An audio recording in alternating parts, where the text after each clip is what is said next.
Problem 1 from page 265 says each point in the following table satisfies the equation x plus y equals 5.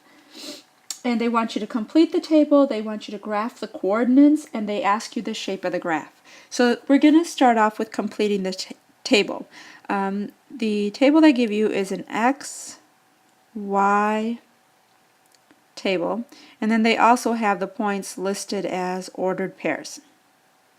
So we're going to start off with the first point they give you, which is 1, 4, and then 1, 4 as the ordered pair. So if you notice, if you were to check this point in your original equation, 1 plus 4, because 1 is x and 4 is y, it equals 5. Okay, so that meets the conditions of the equation.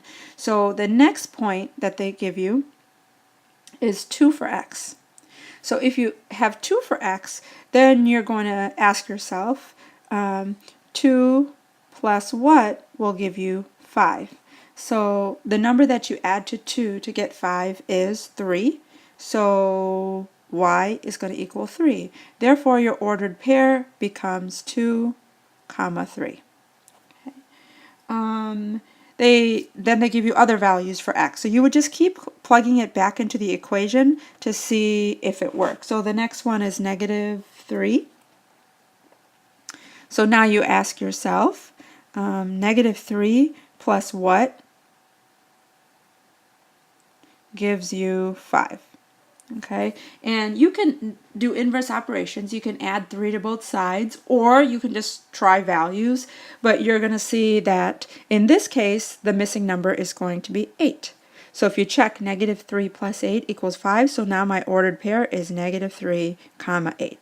So just keep going with what they give you. Sometimes they give you x, sometimes they give you y. Plug it into the original equation to find the missing value.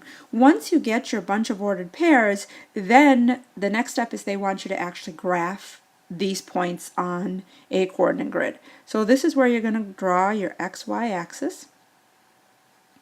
So you have your x and you have your y, and you can set up a scale. For me, the scale on my graph is going to be 1, so every grid line represents 1 unit, and then you're going to go ahead and graph the points. So the first point we have is 1, 4. So you go across 1, and you go up 4, and you put a point. The next point we found is 2, 3. Go across 2 and up 3. So there's your next point. The next point they give you is -3, 8. So now we go to the left 3 and we go up 8. 1, 2, 3, 4, 5, 6, 7, 8. So that's right about here. Okay, and you're going to graph the rest of the points, and then they ask you what is the shape of the graph. They ask you, should the points be connected with a line? So you have a whole bunch of questions that I want you to think about, but hopefully this gets you started on how to solve the problem.